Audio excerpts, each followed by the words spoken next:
तो चलो let's start. यार सबसे पहले एक चीज याद रख लो, चाहे हम करंट इलेक्ट्रिसिटी के बारे में पढ़ें, इलेक्ट्रोस्टैटिक्स के बारे में पढ़े या मैग्नेटिज्म के बारे में पढ़े, अल्टीमेटली हमारा जो भी कुछ लेना देना है वो चार्जेस से लेना देना है। तो पहले तो ये चीज चेक कर लो कि आपको ये चीज अच्छे से पता है या नहीं पता, कि अगर मेरा चार्ज रेस्ट पे है या वो मूव कर रहा है यूनिफॉर्म मोशन से या नॉन यूनिफॉर्म मोशन से, तो वो क्या क्या फिनोमिनन प्रोड्यूस करेगा। जैसे कि अगर मैं आपसे पूछूं कि अगर हमारा चार्ज रेस्ट पे है तो वो कौन सा फिनोमिनन प्रोड्यूस कर सकता है, बस। Electric field. Very good. अगर हमारा चार्ज रेस्ट पे है तो वो सिर्फ एक ही फिनोमिनन प्रोड्यूस कर सकता है, that is electric field. Whereas अगर हमारा चार्ज मूव करने लग जाए यूनिफॉर्म मोशन से, तो फिर वो कौन कौन से फिनोमिनन प्रोड्यूस कर सकता है। Sir current. एक तो वो करंट प्रोड्यूस करेगा, मतलब इलेक्ट्रिक फील्ड, करंट लिख देता हूं यहाँ पे, करंट प्रोड्यूस करेगा, और साथ की साथ यार वो एक मैग्नेटिक फील्ड भी प्रोड्यूस करने लग जाएगा। तो जब हम आगे वाले चैप्टर्स पढ़ेंगे मैग्नेटिज्म वगैरह, तो ये चीज याद रखना, मैग्नेटिक इफेक्ट भी एक चार्जेस से ही प्रोड्यूस होता है। जब भी हमारा चार्ज मूव करेगा, करंट तो प्रोड्यूस होगा ही होगा, साथ के साथ एक मैग्नेटिक फील्ड भी प्रोड्यूस होगी। यहाँ पे भूलना मत, करंट का मतलब इलेक्ट्रिक फील्ड भी है, इलेक्ट्रिक फील्ड भी प्रोड्यूस होगी ही होगी। सिमिलरली अगर मैं बोलूं कि हमारा जो चार्ज है वो एसेलरेटेड मोशन से मूव कर रहा है, भाई यूनिफॉर्म मोशन और एसेलरेटेड मोशन में क्या डिफरेंस है। यूनिफॉर्म मोशन और एसेलरेटेड मोशन में क्या डिफरेंस है। यूनिफॉर्म मोशन का मतलब होता है कि हमारा चार्ज जो मूव कर रहा है वो एक कांस्टेंट वेलोसिटी से मूव कर रहा है, वेयरएस एसेलरेटेड मोशन का मतलब उसकी वेलोसिटी नॉन यूनिफॉर्म है, चेंज हो रही है। तो जब भी हमारा charge particle non uniform motion से मूव करेगा, तो इस केस में वो क्या क्या फिनोमेनन प्रोड्यूस करेगा। इलेक्ट्रिक करंट मतलब इलेक्ट्रिक फील्ड, मैग्नेटिक फील्ड, और साथ ही साथ एक और फिनोमेनन आ जाता है, कौन सा। भाई बोलो, नहीं पता। साथ यस सर। के साथ फिर वो रेडिएशंस, इलेक्ट्रोमैग्नेटिक वेव्स प्रोड्यूस करने लग जाता है। तो ये चीज याद रखना। अब आपने क्या कर लिया, आपने इलेक्ट्रोस्टैटिक्स पढ़ लिया, मतलब आपने चार्जेस जब रेस्ट पे होते हैं उसके बारे में पढ़ लिया। अब हमें जो नेक्स्ट चैप्टर्स पढ़ने हैं उसमें हम यही कंसीडर करके चलेंगे कि हमारा जो भी चार्ज है वो मूव कर रहा है, और फिलहाल के लिए कैसे मूव कर रहा है, वो कांस्टेंट वेलोसिटी से मूव कर रहा है। So it will produce current, electric field as well as magnetic field. यहां तक की चीजें क्लियर है तो नोट डाउन करो, फिर आगे बढ़ते हैं। अरे अमित, मैंने कल ही तुम्हारा नाम सही किया था, तुमने फिर ये आ गए उस पे। Done sir. डन। डन बढ़िया। सर। चलो डन। Done sir. बढ़िया, तो भैया अपना टॉपिक स्टार्ट कर लेते हैं। इलेक्ट्रिक करंट, हमें पता है भाई इलेक्ट्रिक करंट क्या होता है। इलेक्ट्रिक करंट का मतलब है फ्लो ऑफ चार्जेस। अब ये चार्जेस होने कौन से चाहिए, क्या ये नेगेटिव चार्ज होने चाहिए या पॉजिटिव चार्ज होने चाहिए या कोई भी चार्ज चलेगा। भाई जल्दी थोड़ा सा रिस्पॉन्ड करके बताओ। सर मैंने कहा positive. Sir current, positive. Positive कह रहे हो। तो भैया याद रखो, करंट की डेफिनेशन होती है फ्लो ऑफ चार्जेस, मतलब कोई भी चार्ज अगर फ्लो कर रहा है, मूव कर रहा है, तो वो हमेशा करंट प्रोड्यूस करेगा। अब जरूरी नहीं कि वो नेगेटिव हो, जरूरी नहीं वो पॉजिटिव हो, वो कोई भी चार्ज हो सकता है। जैसे फॉर एग्जाम्पल, अगर मैं आपसे पूछूं what is the difference between conductors and insulators, तो मेरे को बताओ कंडक्टर्स और इंसुलेटर्स में क्या डिफरेंस है। सर कंडक्टर इलेक्ट्रिसिटी कंडक्ट करते हैं और जो इंसुलेटर वो नहीं करते। तो यार याद रखो, कंडक्टर इलेक्ट्रिसिटी कंडक्ट कर पा रहे हैं, लेकिन क्यों कर पा रहे हैं, क्योंकि कंडक्टर्स के पास कौन से चार्जेस फ्री होते हैं मूव करने के लिए। सर कंडक्टर सरफेस के free pass free electric. Electrons move करने के लिए, मतलब फ्री इलेक्ट्रॉन्स होते हैं मूव करने के लिए, फ्लो करने के लिए। तो यार अगर मैं कंडक्टर्स की बात करूं, तो कंडक्टर्स में अगर मैं पूछूं करंट इलेक्ट्रिसिटी किसकी वजह से प्रोड्यूस हो रही है, तो कंडक्टर्स के अंदर हम कहेंगे कि current electricity due to flow of electrons की वजह से हो रही है। अगर मैं इंसुलेटर्स की बात करूं, तो यार इंसुलेटर में तो कोई भी चार्ज मूव नहीं करता, कोई भी चार्ज मूव नहीं करता, तो इसके अंदर तो कोई इलेक्ट्रिसिटी प्रोड्यूस नहीं होगी। लेकिन सिमिलरली अगर मैं बात करता इलेक्ट्रोलिटिक सोल्यूशन की, तो यार इलेक्ट्रोलिटिक सोल्यूशन में कौन से चार्जेस मूव करते हैं जो इलेक्ट्रिसिटी प्रोड्यूस करता है। Positive negative ions. बिल्कुल, इसके अंदर तो पॉजिटिव और नेगेटिव दोनों के आयंस मूव करते हैं, तो मतलब इलेक्ट्रोलाइटिक सॉल्यूशन के अंदर पॉजिटिव भी एक करंट प्रोड्यूस करता है, नेगेटिव भी। और सिमिलरली यार तुमने 12th में भी आगे चल के ये भी पढ़ लोगे, सेमीकंडक्टर्स। सेमीकंडक्टर्स के अंदर भी ऐसा ही होता है। सेमीकंडक्टर्स के अंदर एक तो नेगेटिव चार्ज मूव करता है, और साथ के साथ एक और होता है, कहते हैं जिसे हम होल्स, जो पॉजिटिव चार्ज की तरह एक्ट करता है, वो भी एक करंट प्रोड्यूस करेगा। सेमीकंडक्टर्स में डोपिंग होती है इम्प्योरिटीज की। बिल्कुल बिल्कुल लवप्रीत, तुमने पहले से पढ़ रखा है मतलब सेमीकंडक्टर्स ऐसा। Yes sir. हाँ, बढ़िया। तो देखो सेमीकंडक्टर्स के अंदर क्या है, नेगेटिव है, और एक होल्स होते हैं जो पॉजिटिव चार्ज की तरह एक्ट करते हैं। तो याद रखना सब में अलग अलग तरीके से करंट प्रोड्यूस होता है। तो करंट की डेफिनेशन सिर्फ इतनी है, फ्लो ऑफ चार्जेस। लेकिन हम किसकी बात करेंगे, हम इस पूरे चैप्टर्स में कंडक्टर्स की बात करेंगे। हम इस पूरे चैप्टर्स में कंडक्टर्स की बात करेंगे, तो मैं यही अज्यूम करके चलूंगा कि जो भी करंट फ्लो हो रहा है वो किसकी वजह से हो रहा है, मूवमेंट ऑफ इलेक्ट्रॉन्स की वजह से हो रहा है। अब बात आ गई कि भैया करंट का फॉर्मूला, तो मेरे को बताओ what is the formula for current. Q/T. Q by T, general general चीजें हैं, बस फटाफट इसको कवर अप कर दूंगा। करंट का फॉर्मूला होता है क्यू बाई टी। लेकिन याद रखो यार, ये फॉर्मूला क्यू बाई टी हम सिर्फ तब यूज कर सकते हैं जब हमारा करंट स्टेडी स्टेट में फ्लो कर रहा हो। स्टेडी स्टेट का मतलब क्या है, स्टेडी स्टेट का मतलब है कि जो हमारे करंट की वैल्यू है वो ना तो क्रॉस सेक्शन एरिया पे डिपेंड कर रही है, ना तो किस पे डिपेंड कर रही है, टाइम पे। करंट की वैल्यू कांस्टेंट है। मेरे ख्याल से ये वाला पॉइंट समझ में नहीं आया। Yes, sir. ठीक है, रिपीट। भाई सपोज मैंने कहा कि ये मेरा एक कंडक्टर है, ठीक है। इस कंडक्टर के अंदर मैंने अलग अलग क्रॉस सेक्शन एरिया लिए, मतलब एक एरिया यहाँ पे है, एक एरिया यहाँ पे है, एरिया A1, एरिया A2, इस तरीके से एरिया A3। तो हमारा स्टेडी स्टेट का होने का मतलब क्या है कि हमारा हर एक एरिया से सेम करंट फ्लो करना चाहिए। तो जैसे यहाँ पे करंट कितना फ्लो कर रहा है, 2 एम्पेयर्स, तो यहाँ से भी 2 एम्पेयर्स फ्लो करना चाहिए, और यहाँ से भी कितना करंट फ्लो करना चाहिए, 2 एम्पेयर्स। और साथ की साथ ये करंट की वैल्यू कांस्टेंट होनी चाहिए, ये टाइम के अकॉर्डिंग चेंज नहीं होनी चाहिए। तो अगर मैं टाइम I देखूं, is equal to V over R. बिल्कुल वो तो अभी डिस्कस करेंगे लवप्रीत, वो तो ओम्स लॉ है, अभी वो भी डिस्कस करेंगे। Okay sir. तो अगर मैं टाइम की वैल्यू 0 सेकेंड्स लूं या टाइम की वैल्यू 10 सेकेंड्स लूं, हर एक टाइम पे करंट की वैल्यू क्या आनी चाहिए, कांस्टेंट आनी चाहिए। तो इस टाइप के करंट को हम कहते हैं स्टेडी स्टेट करंट। तो जो ये करंट का फॉर्मूला है क्यू बाई टी, ये हम सिर्फ तब यूज कर सकते हैं जब मेरा करंट कैसा फ्लो कर रहा होगा, जब मेरा करंट स्टेडी स्टेट फ्लो कर रहा होगा। लेकिन सपोज करंट की वैल्यू टाइम के अकॉर्डिंग चेंज हो रही है, तो उस केस में आप ये वाला फॉर्मूला यूज नहीं कर सकते। उस केस में आपको कौन सा फॉर्मूला यूज करना पड़ेगा, D dQ/dt. Q by D T. D Q by D T, क्योंकि उस केस में आप क्या निकालोगे, उस केस में आप इंस्टेंटेनियस करंट निकालोगे, क्योंकि करंट की वैल्यू हर एक टाइम पे चेंज हो रही है, तो आप इंस्टेंटेनियस करंट निकालोगे। चेक करो जो मैंने अभी ये बात बोली, क्या ये बिल्कुल क्लियर है या नहीं। Yes, Yes, sir. yes sir. बढ़िया।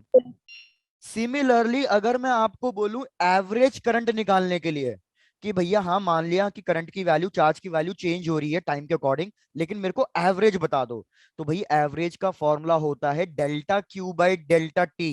Delta Q by delta T का मतलब है Q2 minus Q1 divided by T2 minus T1। जरा ये सारे फॉर्मूले नोट डाउन कर लो, फिर इस पे एक एग्जांपल दे देता हूं पहले।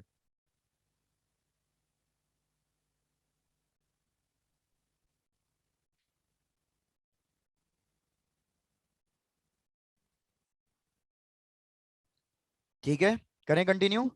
Yes sir. Done. Yes, sir. तो जैसे एक एग्जांपल देख लो, एक बहुत ही सिंपल सा क्वेश्चन है, ये एनसीईआरटी क्वेश्चन, सिंपल सा क्वेश्चन। क्वेश्चन कह रहा है कि भैया हमारा जो चार्ज है फ्लो कर रहा है जो किसी कंडक्टर से, वो टाइम पे डिपेंड कर रहा है, और उसका हमें फॉर्मूला गिवन है AT² plus BT plus C। आपने शायद ये क्वेश्चन काफी बार किया भी हो।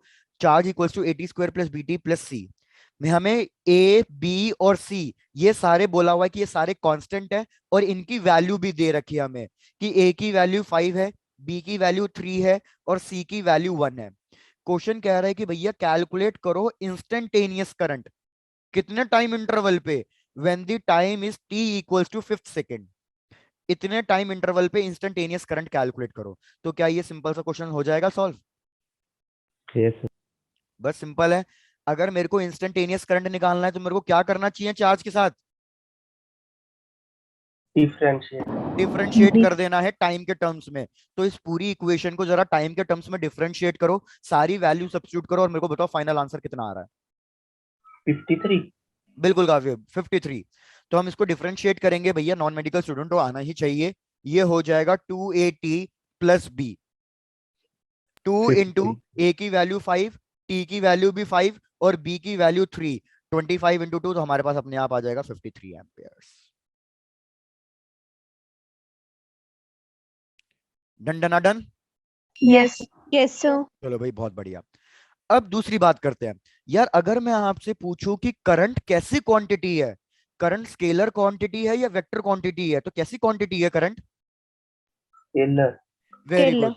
कलर, सॉरी कलर कहां से आ गया, मैं बोल रहा हूँ भैया करंट स्केलर क्वांटिटी है। लेकिन मेरे को बताओ यार, करंट स्केलर क्वांटिटी कैसे हुई? करंट के पास तो डायरेक्शन भी होती है, फिर करंट स्केलर क्वांटिटी कैसे हुई? जैसे फॉर एग्जाम्पल, एक एग्जाम्पल ले लेते हैं। मैंने कहा कि ये दो वायर्स हैं, वायर 1, वायर 2 और यहां पे हो गई वायर 3।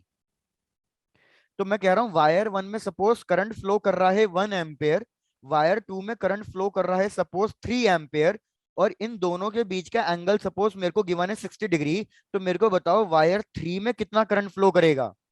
So 4 and तो सानिया आपने 4 एम्पेयर कैसे निकाला? Sir, 5 ampere. 5 एम्पेयर भी कैसे आया? जो भी आंसर बता रहे हो कैसे निकाला वो बताओ। तो वायर 1 और वायर 2 का टोटल करके वायर 3 का निकाल दो। बिल्कुल। तो हमें दिख रहा है कि इधर यार करंट के पास डायरेक्शन है, इधर मेरे को पॉइंट ओ मेरा क्या है? इधर पॉइंट ओ मेरा जंक्शन है। तो मैंने देखा कि यार जंक्शन पे कौन कौन से करंट एंटर कर रहे हैं। तो मेरे को बताओ, जो ये करंट W1 लिख रहा हूं मैं, I1, वो एंटर कर रहा है पॉइंट ओ पे या एग्जिट कर रहा है? एंटर। एंटर कर रहा है। सिमिलरली जो ये करंट वायर 2 का है वो भी एंटर कर रहा है। तो इधर दोनों करंट एंटर कर रहे थे, इसलिए मैंने इन दोनों करंट को ऐड किया। तो इसलिए मेरे पास वायर 3 में टोटल करंट आ जाएगा 4 एम्पियर्स। तो मतलब मैं आपको क्या समझाना चाह रहा हूं कि यार करंट के पास वैल्यू भी है, करंट के पास डायरेक्शन भी है, और उसकी डायरेक्शन इंपॉर्टेंट भी है। क्योंकि अगर डायरेक्शन इंपॉर्टेंट नहीं होती तो देखो आंसर कैसे चेंज हो जाता।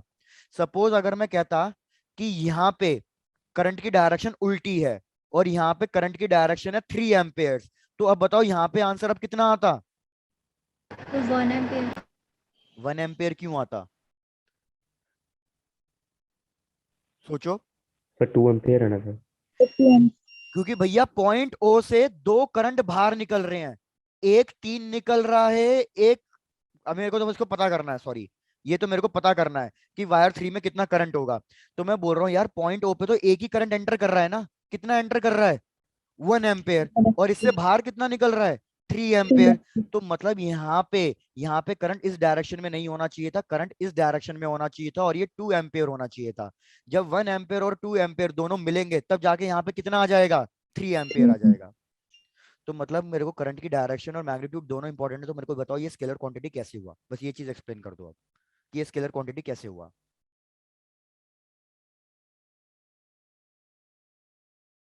सर कंजर्वेशन ऑफ चार्ज के कारण। तो Sir, याद law रखो, of addition. Refractor law of addition बिल्कुल फॉलो अब सही करता गए, है। बिल्कुल सही। भैया सीधी सीधी बात ये है, कोई भी क्वांटिटी वेक्टर कब होती है?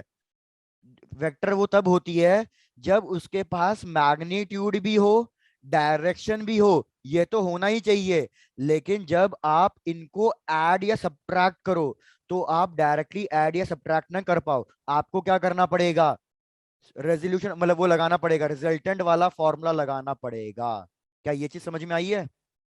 Yes, sir. तो इधर तो मैंने एंगल का कोई यूज लिया ही नहीं, मैंने तो वेक्टर एडिशन किया ही नहीं, मैंने तो सिंपली डायरेक्टली ऐड किया एक और दो को। तो जब मैंने वेक्टर एडिशन नहीं लगाया तो याद रखना इसलिए ये चीज स्केलर क्वांटिटी होती है, क्योंकि ये वेक्टर एडिशन फॉलो नहीं करती। क्या बस इतनी सी छोटी सी चीज याद रहेगी? Yes, sir. Yes, sir. Done. कि भैया हमारे पास करंट स्केलर क्वांटिटी है because it's does not follow a vector addition rule. Direction है, मैग्नीट्यूड है, लेकिन वेक्टर एडिशन रूल फॉलो नहीं करता, इसलिए ये स्केलर क्वांटिटी है। चलो जब यहां तक कंप्लीट हो जाए बता देना, फिर आगे वाले टॉपिक पे बढ़ते हैं। यहां तक तो करंट की बात हो गई। Done, sir. डन। चलो बढ़िया। Done. बढ़िया बढ़िया बढ़िया, इसको हटा देते हैं। अब भाई इस डायग्राम को भी इमेजिन करो। मैंने क्या कहा कि भाई मेरे पास एक कंडक्टर है और जो कंडक्टर है वो अलग अलग क्रॉस सेक्शन एरिया का है, मतलब वो यूनिफॉर्म क्रॉस सेक्शन एरिया नहीं है। तो मैं कुछ इस टाइप का रैंडम डायग्राम बना लेता हूँ कि भैया यहाँ पे कुछ अलग है स्ट्रक्चर, ये कंडक्टर है, इस तरीके से मान लो। तो अगर ये कंडक्टर है तो मेरे को बताओ क्या अब इसका एरिया हर जगह सेम है या अलग अलग है? फिर अलग अलग अब इसका एरिया हर जगह अलग अलग है। तो यार हमारे पास जो करंट था, करंट का फॉर्मूला होता है क्यू बाई टी, लेकिन इस क्यू बाई टी में एक कंडीशन होती है। क्या कंडीशन होती है इस क्यू बाई टी में? कि हमारा जो भी चार्ज फ्लो कर रहा है ना, वो हमेशा एरिया के परपेंडिकुलरली फ्लो करना चाहिए। मतलब मेरा चार्ज इस एरिया के हमेशा ऐसे फ्लो करेगा तो मैं करंट निकाल सकता हूं। लेकिन सपोज भाई मैं कह रहा हूं कि हमारे पास जो एरिया है वो परपेंडिकुलर नहीं है, ऊपर से जो हमारा करंट है वो स्टेडी स्टेट भी नहीं है, फिर मेरे को बताओ उस केस में आप क्या करंट निकाल पाओगे? No sir. भाई आप शायद से मेरा लॉजिक नहीं समझे, रिपीट कर देता हूं। मैंने बोला कि हमने अभी क्या लिखा था इधर, कि करंट का फॉर्मूला होता है क्यू बाई टी, लेकिन ये फॉर्मूला मैं तब यूज कर सकता हूं जब मेरा करंट स्टेडी स्टेट में होगा। स्टेडी स्टेट का मतलब है ना तो वो क्रॉस सेक्शन एरिया पे डिपेंड करे, ना तो वो टाइम पे डिपेंड करे। लेकिन भैया करंट हमें ज्यादा डिटेल इंफॉर्मेशन नहीं देता फ्लो ऑफ चार्जेस के बारे में, क्योंकि सपोज इधर क्रॉस सेक्शन एरिया मैंने टिल्टेड ले ली है, ऊपर से मैं कह रहा हूं कि हमारा जो करंट है वो टाइम के अकॉर्डिंग चेंज हो रहा है, तो इसमें हमें ज्यादा डिटेल देता है एक नई क्वांटिटी जिसको हम कहते हैं करंट डेंसिटी। क्या ये चीज याद रहेगी? Current density, yes. Current density को हम डिनोट करते हैं जे वेक्टर से, सॉरी जे कैप से नहीं, जे वेक्टर से, because it's a vector quantity. और करंट डेंसिटी का फॉर्मूला देखो क्या होता है, करंट डेंसिटी का होता है formula current per unit area. तो मतलब इधर मैंने क्रॉस सेक्शन एरिया को कंसीडर कर लिया है, तो इसलिए अब ये मेरे को ज्यादा डिटेलिंग देगा about the flow of charges. तो आप फॉर्मूला लिख लो, करंट डेंसिटी का फॉर्मूला हो गया जे इक्वल्स टू आई बाई ए। तो अगर मैं यहां से करंट निकालना चाहूं तो करंट आ जाएगा मेरे पास जे वेक्टर इंटू ए वेक्टर, क्योंकि एरिया भी वेक्टर क्वांटिटी है, करंट डेंसिटी भी वेक्टर क्वांटिटी है। तो मेरे को बताओ इन दोनों के बीच में किस टाइप का मल्टीप्लीकेशन होना चाहिए, डॉट प्रोडक्ट या dot cross product? Dot dot product, बहुत और बढ़िया। तो मैं चाहूं तो इसलिए फाइनल फॉर्मूला ये लिख सकता हूं, I is equals to J A cos theta. चलो कंप्लीट कर लो यहां तक। इसका यूज कब आएगा अभी वो मैं थोड़ी देर में बताऊंगा, जब हम ओम्स लॉ तक पहुंच जाएंगे। करंट डेंसिटी का भी यूज होता है। Done sir. डन। डन। चलो बढ़िया, ये सब छोटी छोटी चीजें तो हो गई। अब आते हैं थोड़े से मेन मुद्दे पे। भाई थोड़ा सा मेन मुद्दा ये है, आप मेरे को ये बताओ कि यार सपोज मैं क्या कर रहा हूं, इधर मैंने एक कंडक्टर लिया, अभी अभी हमने डिस्कस किया कि कंडक्टर इलेक्ट्रिसिटी कंडक्ट कर सकता है, इंसुलेटर नहीं कर सकता। क्यों नहीं कर सकता? ड्यू टू क्योंकि उसके free pass free electron. Electrons नहीं होते। क्योंकि उसके पास फ्री इलेक्ट्रॉन्स नहीं होते। लेकिन हमारे कंडक्टर के पास तो फ्री इलेक्ट्रॉन्स है ना, मतलब इसके अंदर जो इलेक्ट्रॉन्स हैं वो घूम रहे हैं, वो मूव कर रहे हैं। तो अगर यहाँ पे इलेक्ट्रॉन्स मूव कर रहे हैं तो फिर ये इलेक्ट्रिसिटी कंडक्ट क्यों नहीं कर रहे? क्या आप मेरा क्वेश्चन समझ गए? No sir. बड़े बहुत ही बढ़िया। सर मैं रिपीट। रिपीट, मैं कह रहा हूं सपोज इस मेरे पेन को है ना कंडक्टर मान लो, मतलब एक वायर या मेटल की रॉड मान लो कंडक्टर रही है। भाई मैं कह रहा हूं कि इस कंडक्टर को मैंने ना तो किसी बैटरी से कनेक्ट किया ना तो किसी सर्किट से कनेक्ट किया, बस ये ऐसे ही मैंने खाली कंडक्टर ले लिया। मैं कह रहा हूं अगर ये कंडक्टर है तो इसके अंदर तो इलेक्ट्रॉन्स फ्री होंगे, क्योंकि ये तो खासियत होती है कंडक्टर्स की कि कंडक्टर्स के अंदर इलेक्ट्रॉन फ्री होंगे पहले से ही। तो अगर इस कंडक्टर के अंदर इलेक्ट्रॉन पहले से ही फ्री हैं, पहले से ही घूम रहे हैं, तो फिर ये इलेक्ट्रिसिटी कंडक्ट क्यों नहीं कर रहा अभी? अभी इसमें करंट क्यों नहीं लग रहा मेरे को पकड़ने में? सर क्यों क्यों सारे रैंडमली घूम रहे हैं? बिल्कुल, बस यही तो सुनना था कि भैया होता क्या है जब हम कंडक्टर को ऐसे ही आइसोलेटेड लेते हैं, मतलब किसी चीज से कनेक्ट नहीं करते, तो ये फ्री इलेक्ट्रॉन्स मूव तो कर रहे हैं, लेकिन ये सारे के सारे फ्री इलेक्ट्रॉन्स कैसे मूव कर रहे हैं? ये सारे के सारे फ्री इलेक्ट्रॉन्स रैंडम मूवमेंट कर रहे हैं। अगर ये सारे के सारे इलेक्ट्रॉन्स रैंडमली मूव कर रहे हैं, तो अगर मैं आपसे पूछूं कि भैया इनकी इनिशियल एवरेज वेलोसिटी कितनी होगी, भाई ध्यान से सुनना, मैं आपसे पूछ रहा हूं कि इनकी इनिशियल एवरेज वेलोसिटी कितनी होगी। तो हम एवरेज वेलोसिटी कैसे निकालेंगे, सारे इलेक्ट्रॉन्स की एनर्जीज को, सॉरी वेलोसिटीज को ऐड कर देंगे divided by total number of charges. तो याद रखो जब सबके सब रैंडम मूव कर रहे हैं तो इसकी इनिशियल एवरेज वेलोसिटी कितनी आएगी, 0. समझ में आ गया जीरो क्यों आया। कुछ पार्टिकल उधर जा रहा है तो कुछ पार्टिकल उसके अपोजिट जा रहा है, कुछ पार्टिकल राइट जा रहा है तो कुछ पार्टिकल लेफ्ट जा रहा है। तो कुछ पार्टिकल की वेलोसिटी पॉजिटिव आएगी, कुछ पार्टिकल की वेलोसिटी नेगेटिव आएगी, सब कुछ कैंसिल आउट कर करा के हमारे पास एवरेज वेलोसिटी आ जाएगी जीरो। सिंस मेरे पास एवरेज वेलोसिटी जीरो आ रही है ना, तो याद रखो ये अभी कोई करंट प्रोड्यूस नहीं कर सकता, अभी ये कोई करंट नहीं देगा। करंट की वैल्यू कितनी आएगी, अभी जीरो आएगी। 0. लेकिन अब हमने क्या किया भैया, अब हमने इस कंडक्टर को किसी एक बैटरी से कनेक्ट कर दिया। तो जब मैं इस कंडक्टर को एक बैटरी से कनेक्ट कर रहा हूं तो मैंने देखा कि भैया अब ये करंट दे रहा है, अब इसके अंदर करंट फ्लो कर रहा है। तो अब आपको यही बताना है कि बैटरी ऐसा क्या कर रही है जिसकी वजह से ये करंट फ्लो कर पा रहा है। अब करंट प्रोड्यूस हो गया, बैटरी क्या कर रही है ऐसा। एक पर्टिकुलर डायरेक्शन में करंट को फ्लो करवा रही है. वेरी गुड, पोटेंशियल मेंटेन कर रही है। बस सब कुछ का आंसर अब मिक्स करना है यहीं पे। भाई हमारी बैटरी कर क्या रही है, आप सबको पता होगा ये बैटरी का पॉजिटिव टर्मिनल है, ये बैटरी का नेगेटिव टर्मिनल है। तो अब जो भी इलेक्ट्रॉन्स इस कंडक्टर के अंदर होंगे अब वो रैंडमली नहीं घूम पाएंगे, अब वो किसी ना किसी एक पैटर्न में घूमेंगे, क्योंकि ये पॉजिटिव टर्मिनल ये नेगेटिव चार्ज इसको क्या कर रहा होगा, इनको अट्रैक्ट कर रहा होगा। तो ये सारे के सारे इलेक्ट्रॉन्स एक पर्टिकुलर डायरेक्शन में जाएंगे। जब ये सारे के सारे इलेक्ट्रॉन्स एक पर्टिकुलर डायरेक्शन में जाएंगे तो क्या इनकी फाइनल एवरेज वेलोसिटी जीरो आएगी क्या। No, sir. अब इनकी फाइनल एवरेज वेलोसिटी जीरो नहीं आएगी। तो अगर इनकी फाइनल एवरेज वेलोसिटी जीरो नहीं आ रही है तो अब की बार हमारा करंट प्रोड्यूस हो जाएगा। तो अगर मैं इनकी फाइनल एवरेज वेलोसिटी निकाल लूं, so this final average velocity सारे चार्जेस की वो हमारी कहलाती है ड्रिफ्ट वेलोसिटी। अभी तो ड्रिफ्ट वेलोसिटी पे पूरा कॉन्सेप्ट करेंगे, अभी तो बस मैंने ऐसे थोड़ी सी चर्चा कर दी है इसके ऊपर। चेक करो यहां तक की बात भी समझ में आ गई है। Yes, sir. Yes, sir. बढ़िया, चलो भैया ये भी बहुत बढ़िया। अब यार एक चीज सोचो, अब थोड़ा सा डायग्राम बड़ा बनाता हूं, अब थोड़ा सा लॉजिकल सोचना हो क्या रहा होगा। भैया ये मैंने लिया कंडक्टर और ये मैंने ली है बैटरी, बैटरी का पॉजिटिव टर्मिनल नेगेटिव टर्मिनल, और ये इस तरीके से काम हो गया। अभी मैंने तुम्हें बताया यार ये बैटरी का पॉजिटिव टर्मिनल होता है, पॉजिटिव चार्ज प्लेट होती है ये, और ये बैटरी की नेगेटिव चार्ज प्लेट होती है। तो एक होती है हमारे पास एनोड और एक होती है हमारे पास कैथोड। मैंने कहा कि भैया इस कंडक्टर के अंदर, इस कंडक्टर के अंदर भैया नेगेटिव चार्ज मूव कर रहा है, लेकिन अगर पॉजिटिव चार्ज फ्री होता तो वो भी मूव करता ना, हाँ या ना। Yes, Yes, sir. sir. Done. Yes, sir. तो अभी अब फिलहाल के लिए अज्यूम कर लो कि इसके अंदर मैंने पॉजिटिव चार्ज फ्री कर दिया। हम ऐसा क्यों अज्यूम कर रहे हैं, क्योंकि आपको एक चीज ऐसे ना पता हो कि यार हमारा करंट इलेक्ट्रिसिटी है ना 600 बीसी में डिस्कवर हो चुका था, लेकिन क्या 600 बीसी तक हमारा इलेक्ट्रॉन डिस्कवर हुआ था, No, sir. हमारा इलेक्ट्रॉन डिस्कवर sir. नहीं हुआ था।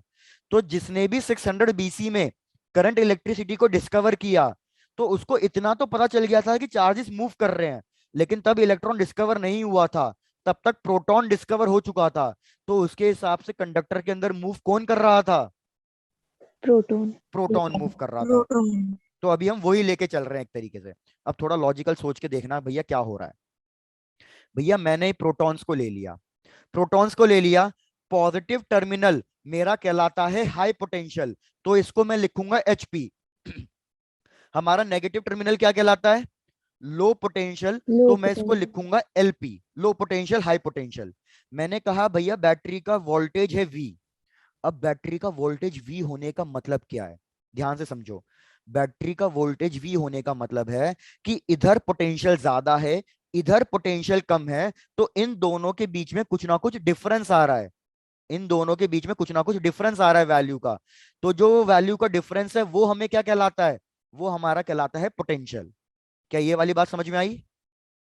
Yes sir. Yes, sir. मेरे को लगा Yes. सबको समझ में नहीं आई, तो एक बार रिपीट कर देता हूँ। Repeat भैया करिए। ये वाला ज्यादा एनर्जी पे है, ये वाला कम एनर्जी पे है, तो अगर मैं इन दोनों की एनर्जीज को सब्ट्रैक्ट करूं तो मेरे को मिल जाएगा पोटेंशियल डिफरेंस, जिसको हमने डिनोट किया है वी से। तो याद रखो ये वी डिफरेंस है। तो इसको हम देखो मार्क कैसे करते हैं। अब भैया मैं लिख दूंगा कि मेरे पॉजिटिव पे वी है और यहाँ पे जीरो है, तो वी और जीरो को सब्ट्रैक्ट करूंगा तो कितना आंसर आएगा? V. वी आ जाएगा। अब ये वाली पॉइंट मेरा जीरो से कनेक्टेड है, तो यहाँ पे भी पोटेंशियल जीरो होगा, यहाँ पे भी पोटेंशियल जीरो होगा, और यहाँ पे भी पोटेंशियल जीरो होगा, क्योंकि यहाँ पे ये एक वायर से कनेक्टेड है। सिमिलरली अगर यहाँ पे वी है पोटेंशियल, तो यहाँ पे पोटेंशियल कितना लिखूं मैं? V V. यहाँ पे भी कितना लिखूं? V. और यहाँ पे भी कितना लिखूं? V B. सपोज इस पॉइंट को ए मान लो, इस पॉइंट को बी मान लो। अब जरा एक चीज चेक करो भैया, आप सबको पता होगा हीट है, करंट है या वाटर है, कोई भी चीज हमेशा कौन सी डायरेक्शन में फ्लो करती है?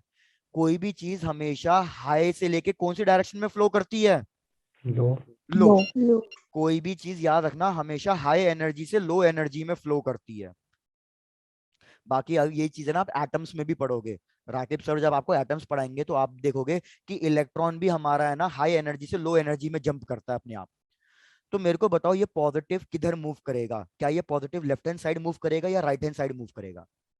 Right hand side. लेफ्ट भैया अभी एनर्जी कौन से पॉइंट पे ज्यादा है, ए पे या बी पे? A पे तो ये हो गया हाई एनर्जी और ये पॉइंट है लो एनर्जी, तो मेरा पॉजिटिव कौन सी डायरेक्शन में फ्लो करेगा?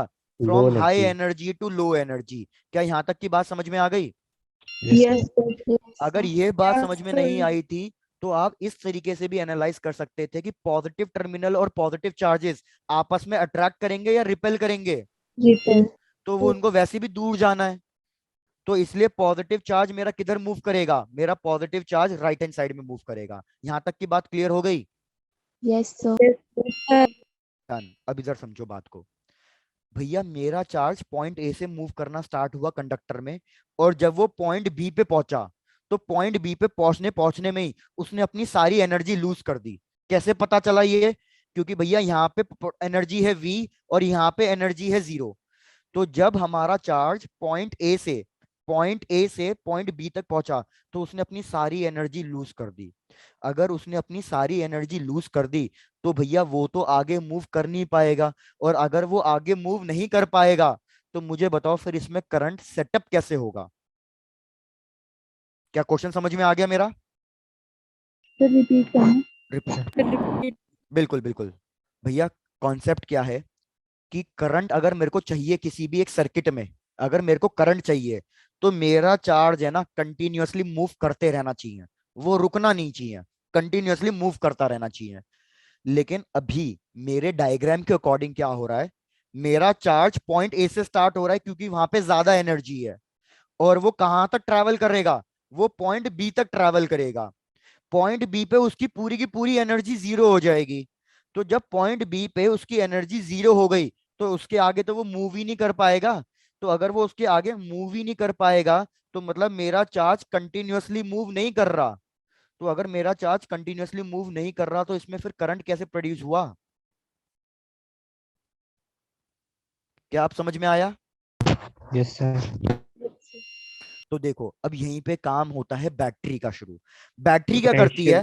V को बढ़ा देंगे वेरी गुड। बैटरी क्या करती है यार, ये जो नेगेटिव, ये जो हमने पॉजिटिव चार्ज लिया था ना वो पहले बी तक पहुंच जाएगा।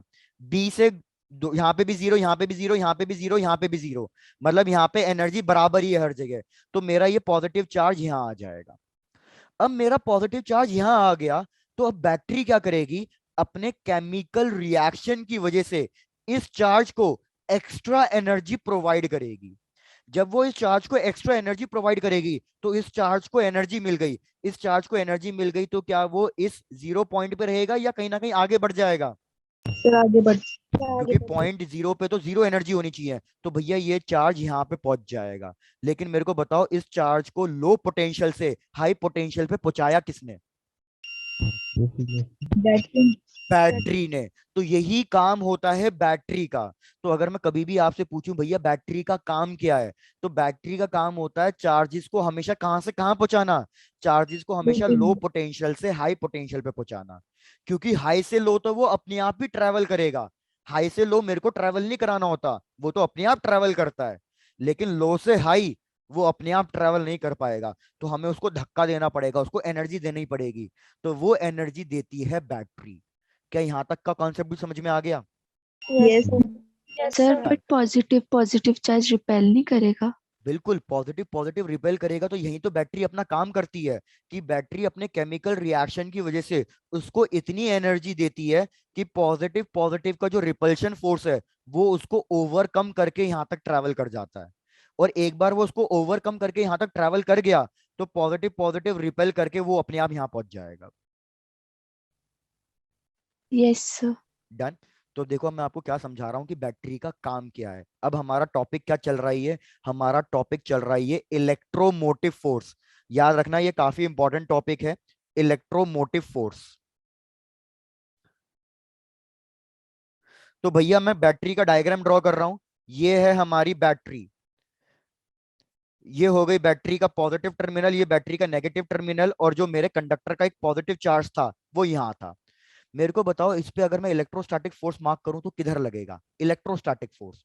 भैया पॉजिटिव पॉजिटिव रिपेल करेंगे, तो इस पे अगर मैं इलेक्ट्रोस्टैटिक फोर्स मार्क करना चाहूं तो इलेक्ट्रोस्टैटिक फोर्स इसको किधर धक्का दे रहा होगा, राइट हैंड साइड में। राइट। लेकिन बैटरी ने जो फोर्स दिया, बैटरी ने इसको फोर्स किधर दिया होगा, बैटरी ने फोर्स इसको लेफ्ट हैंड साइड दिया होगा, तभी तो चार्ज यहाँ पे पहुंच गया होगा वापस से।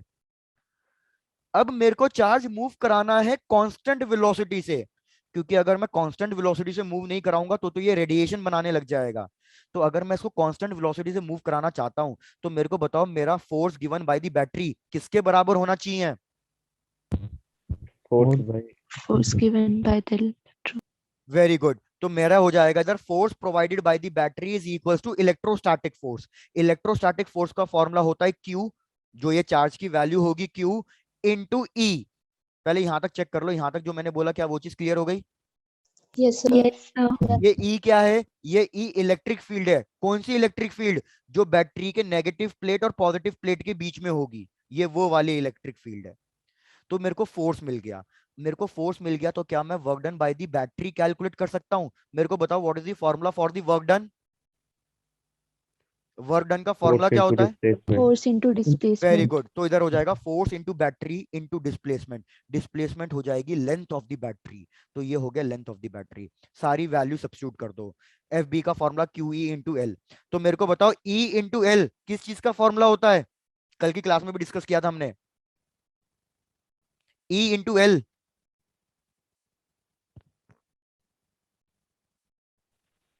अरे भैया sir E, potential. Very good, E into L का फॉर्मूला होता है पोटेंशियल के बराबर।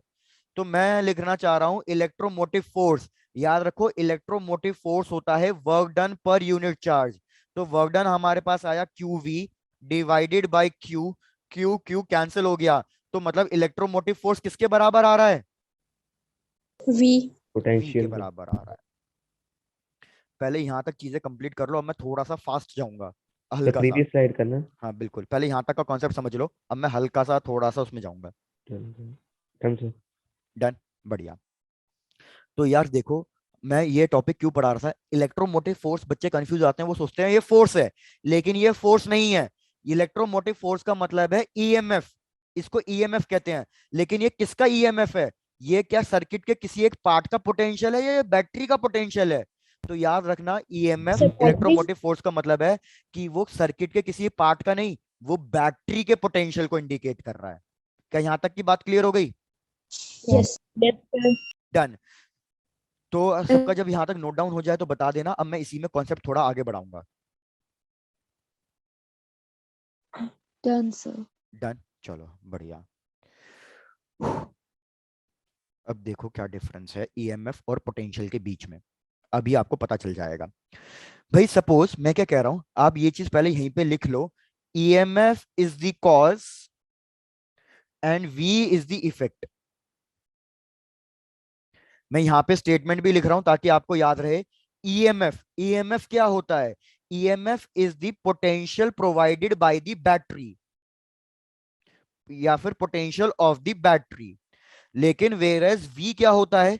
वी होता है potential difference across any two points, potential difference across any two points. अब आप मेरे को ये बता दो बस कि आपको ओम्स लॉ पता है या नहीं पता? यस क्या होता है Yes, Ohm's law? sir. Ohm's law का formula V is equal to I है। V equals to I है। इतना याद रख लो, यहां तक लिख लो पहले। अब आराम से अपना नेक्स्ट टॉपिक स्टार्ट कर रहे हैं। चलो यहां तक लिख लो पहले आराम से।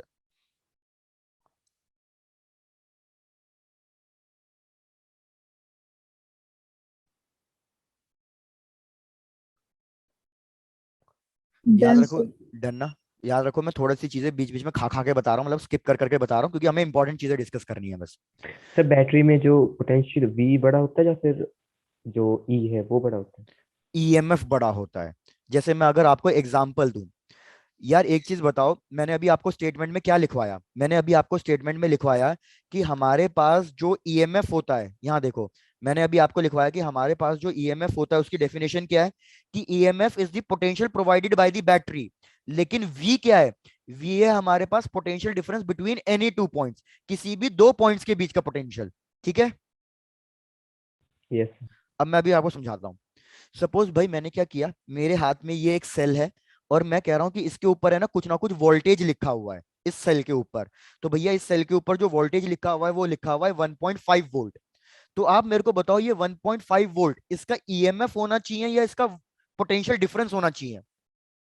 Potential difference. EMF याद रखो, तो ये बैटरी का पोटेंशियल है। तो बैटरी के पोटेंशियल को हम क्या कहते हैं? बैटरी के पोटेंशियल को हम ईएमएफ कहते हैं। तो भैया इसका ईएमएफ कितना है? इसका ईएमएफ है 1.5 वोल्ट। क्या यहां तक की बात क्लियर हो गई? Yes, Yes, sir.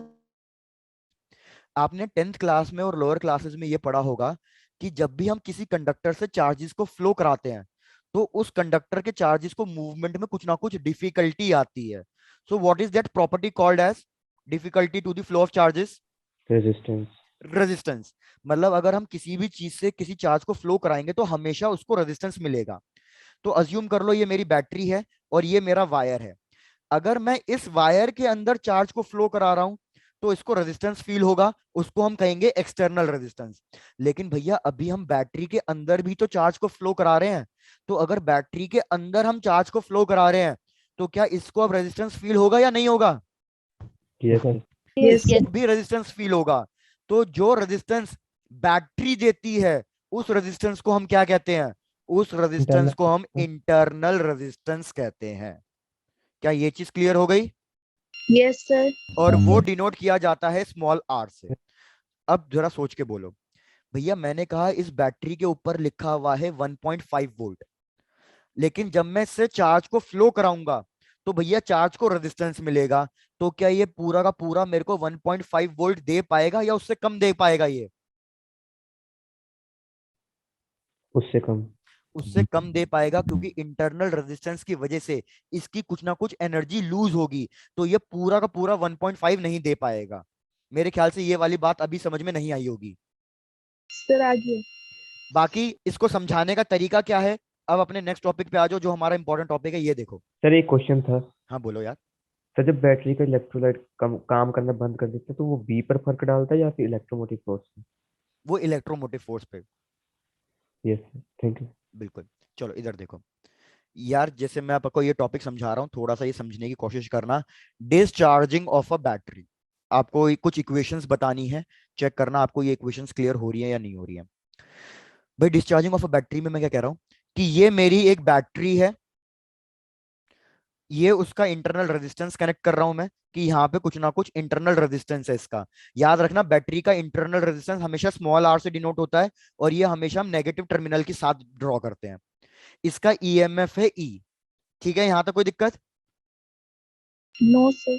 और यहाँ पे ऊपर मैं कनेक्ट कर रहा हूं कुछ ना कुछ एक्सटर्नल रेजिस्टेंस, मतलब बैटरी के साथ में कुछ ना कुछ बल्ब वगैरह कनेक्ट हो गया, एक्सटर्नल रेजिस्टेंस। भैया ये पॉइंट है ए और ये पॉइंट ले रहा हूं मैं बी। आप मेरे को बताओ करंट बैटरी के कौन से टर्मिनल से फ्लो करना शुरू होता है, पॉजिटिव टर्मिनल से या नेगेटिव टर्मिनल से? Positive. पॉजिटिव से क्यों? क्योंकि मैंने अभी बताया पॉजिटिव टर्मिनल हाई पोटेंशियल होता है और नेगेटिव टर्मिनल क्या होता है? Low potential. और अगर कोई भी चीज मूव कर रही है तो वो हमेशा कौन सी डायरेक्शन में मूव करेगी? फ्रॉम हाई टू लो। लो। तो इसलिए हमारा करंट हमेशा पॉजिटिव टर्मिनल से निकलेगा और घूम फिर के कहां पहुंच जाएगा? नेगेटिव टर्मिनल में पहुंच जाएगा। पहले चेक कर लो, यहां तक की बात क्लियर हो गई? Yes sir. बढ़िया। अब मेरे को बताओ, सपोज मैं क्या कर रहा हूं, थोड़ा सोचना। सपोज इस पॉइंट को मैंने लिया सी और इस पॉइंट को मैंने लिया डी। तो मेरे को बताओ कौन सा पॉइंट ज्यादा पोटेंशियल पे होगा, सी वाला या डी वाला? सी। क्यों? सर डी वाला। सर रेजिस्टेंस से पहले आ रहा है। तो भाई याद रखो, करंट हमेशा कौन सी डायरेक्शन में फ्लो करता है? करंट हमेशा हाई टू लो फ्लो करता है। तो अगर मेरा करंट ऐसे जा रहा है, मेरा करंट ऐसे जा रहा है, तो मतलब सी वाला पॉइंट क्या होना चाहिए, हाई या लो? हाई। हाई। हाय। सी से डी तक जा रहा है, तो याद रखना potential at C will be greater than potential at D. Check कर लो ये वाला लॉजिक समझ में आया या नहीं आया? Yes sir. जैसे एक और ले लो, एक और समझ लो। सपोज इस पॉइंट को मैंने ई लिया, इस पॉइंट को मैंने एफ लिया। तो बताओ किस पे पोटेंशियल ज्यादा होगा, ई पे या एफ पे? ई पे, क्योंकि करंट ई से फ्लो करता करता एफ तक जा रहा है। तो मतलब मेरा पोटेंशियल किस पे ज्यादा होगा? ई पे ज्यादा होगा और एफ पे कम होगा। क्या यह बात भी क्लियर हो गई? यस। तो क्या करो, आपको पता चल गया कि पॉइंट सी हाई पोटेंशियल है ना, तो पॉइंट सी को लिख दो एच हाई पोटेंशियल और पॉइंट डी को लिख दो एल मतलब लो पोटेंशियल। अब साइन कन्वेंशन के अकॉर्डिंग अगर कोई भी चीज हाई टू लो फ्लो कर रही है तो मतलब भैया उसने एनर्जी लूज करी है, तो आप इसको नेगेटिव साइन से इंडिकेट करोगे। अगर कोई भी चीज लो टू हाई फ्लो कर रही है तो लो टू हाई तो तभी फ्लो करेगी जब मैं उसको कुछ ना कुछ एनर्जी दूंगा। तो उसको मैंने एनर्जी दी है, तो इसलिए मैं यहाँ पे क्या लगा दूंगा? पॉजिटिव। पॉजिटिव। चलो अब इक्वेशन लिखना सीखो। इक्वेशन कैसे लिखेंगे?